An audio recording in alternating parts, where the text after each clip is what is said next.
Hello વિદ્યાર્થી મિત્રો, આજે આપણે જોવાનું છે ધોરણ 9 નું ચેપ્ટર 11 પૃષ્ઠપણ અને ઘનફળનો સ્વાધ્યાયનો પેલા સ્વાધ્યાયનો 5મો દાખલો. હવે એમાં શું કહેવા માંગે કે જેની ઊંચાઈ 8 મીટર, એટલે જો આપણે આપેલ છે પેલા લખતા જાય, ઊંચાઈ એટલે h કેટલી છે 8 મીટર, અને પાયાની ત્રિજ્યા કેટલી છે r બરાબર 6 મીટર હોય તેવું શંકુ આકારના તંબુ બનાવવા માટે 3 મીટર પહોળી કેટલી તાડપત્રીની જરૂર પડે. આપણે અહીં સુધી શકશે હાલ તો કે 3 મીટર પહોળાઈને આપણે શું લખી શકાય, પહોળાઈને આપણે બી લખીએ. પહોળાઈ કેટલી છે 3 મીટર પહોળી છે, એ કેટલી તાલપત્રીની જરૂર પડે.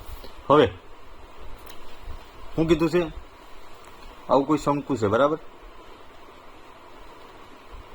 બરાબર, એને તમને હાઈટ આપેલી છે, ત્રિજ્યા બી આપેલી છે. આ શું છે હાઈટ, આ ત્રિજ્યા ને આ તિર્યક ઊંચાઈ.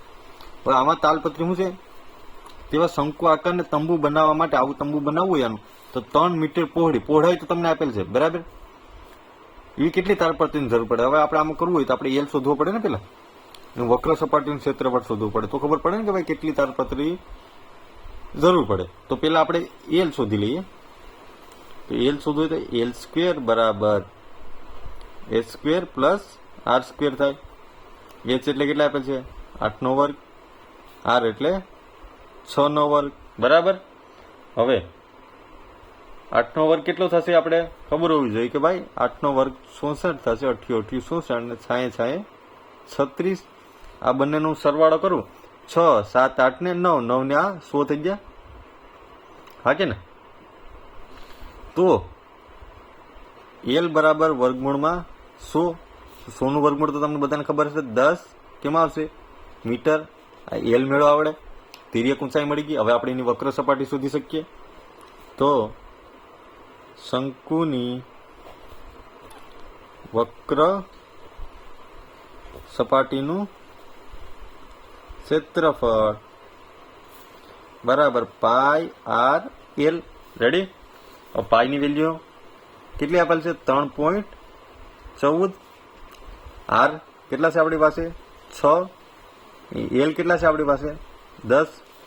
તો આ નામ લખ્યું ને 3.14 નામ લખ્યું ને 314 ભાગ્યા 100 ગુણ્યા 6 ગુણ્યા 10, હા કે ને. આ 0 કેન્સલ થઈ જાય. 314 ગુણ્યા આપણે 6 કરીએ તો 6 4 24, વિદા પડી 2, 6 1 6 7 8, 6 3 18 થશે. તો આપણે શું મેળવ્યો જવાબ 1884 ભાગ્યા 10. તો તમને શું મળશે 188.4 મીટર સ્ક્વેર. આ તમારે આખું ક્ષેત્રફળ મેળવ્યું. કેનું મેળવ્યું આપણે તાલપત્રીનું, મતલબ કે હું સમજાવું બરાબર, આ ગણતરી છે એટલે આ કોઈ તાલપત્રી છે. આ સમજો, આ તાલપત્રી આવી રીતના જ હોય ને, લંબાઈ ને પહોળાઈ હોય ને. આ કેટલી તાલપત્રી કેટલી છે 8.4 મીટર સ્ક્વેરના માપની છે. આમાં બીજું શું આવે, એક તો એની પહોળાઈ આપે. પહોળાઈ તમને કેટલી આપેલી છે કે ભાઈ મને પહોળાઈ છે ને 3 મીટર આપેલી છે. 9 શું થશે લંબાઈ થશે ને, લંબાઈ તમને આપેલ છે તો કે લંબાઈ ને તમને આપે બરાબર. આખું ક્ષેત્રફળ આપેલ છે, આખું ક્ષેત્રફળ શોધી લીધું ને ભાઈ, એટલી જરૂર પડશે આપણે. એની પહોળાઈ 3 મીટર છે, તો આપણે લંબાઈ શોધવી પડે ને પેલા, તો આપણે ખબર પડે કે ભાઈ કેટલી તારપત્રીની આપણે જરૂર પડે. તો મારે એલ શોધવું હોય તો ચોરસનું ક્ષેત્રફળ શું થાય, લંબાઈ ગુણ્યા પહોળાઈ બરાબર 188.4 આપેલ છે આપણે, હા કે ના. લંબાઈ નથી આપણી પાસે, પહોળાઈ કેટલી છે 3 બરાબર 188.4.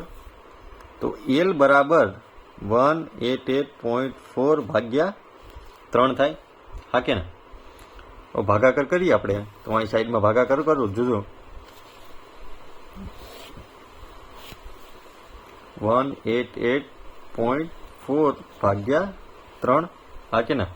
તો હું ભાગાકાર કરું તો 6 3 18, આમાં આવશે 0, 8 નીચે લઈ લીધા, પછી 6 3 18 થઈ ગયા બરાબર. આ 0 8 નીચે આવી ગયા, 8.4 વધ્યા ને આપણે. હવે 3 દુ 6 થાય, 7 ને 8 2.4 વધ્યા, હા કે ના?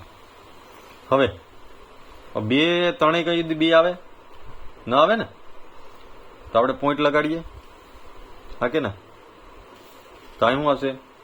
0 આવશે ને, હા કે ના? પોઈન્ટ લગાડીએ તો આ 24 થઈ જશે ને, તો આપણે ખબર છે 8 તેરી 24, હા કે ના? આ 0 0 મળી ગયું, તો તમારો જવાબ શું આવ્યો? 62.8 કેમાં આવશે? આ મીટરમાં આવશે. એ તમને લંબાઈ મળી ગઈ. રેડી? હવે આપણે શોધવાનું શું કીધું? જો કેટલી તાલપત્રીની જરૂર. માની લો કે સિલાઈનું માપ, આ તાલપત્રી આપણે કેટલી જરૂર પડે ભાઈ? તો આપણે ખબર પડી કે 62.8 મીટરની તાલપત્રીની આપણે જરૂર પડશે. બરાબર? કેટલી તાલપત્રીની જરૂર પડે? બરાબર? કેટલી પહોળી? બરાબર? હવે આગળ વાંચીએ. તમને શું કીધું? માની લો કે સિલાઈના માપ અને કાપકૂપમાં થતા બગાડમાં લગભગ 20 સેમી જેટલી વધારાની તાલપત્રી વપરાય છે. બરાબર? તો ટોટલ તાલપત્રી કેટલી થાય? બરાબર? મતલબ આપણે એટલી જરૂર છે, તો આપણી કાપકૂપ કરીએ, આપણે લખાય અહીં શું લખાય કે સિલાઈના માપ અને કાપકૂપમાં થતો બગાડ લગભગ 20 સેમી જેટલો છે. તેથી આપણે આમ લખી કે ને કે ભાઈ 20 સેન્ટીમીટર, મારે મીટરમાં ફેરવવું પડશે ને, તો 20 ભાગ્યા 100 કરી ગઈ ને, આ 0 0 ઉડી જાય, શું મળશે? 0.2 મીટર મેળા. એટલી કાપકૂપમાં વહી જાય. તો આપણે કુલ શોધવું પડે ને, તો કુલ તાડપત્રીની લંબાઈ બરાબર મારે શું કરવું પડશે? આ એટલી તો આપણે જરૂર હતી, ને કાપકૂપમાં પાછી કેટલી વપરાશે? 0.02 મીટર. અને 8 ને 9 10 એટલે 63.0. બરાબર? એટલે કે આપણે 63 મીટર લંબાઈવાળી તાડપત્રીની જરૂર પડે છે ને જી. જો વિડીયો પસંદ આવ્યો હોય તો લાઈક એન્ડ સબસ્ક્રાઈબ કરતા ભૂલતા નહીં. Thank you.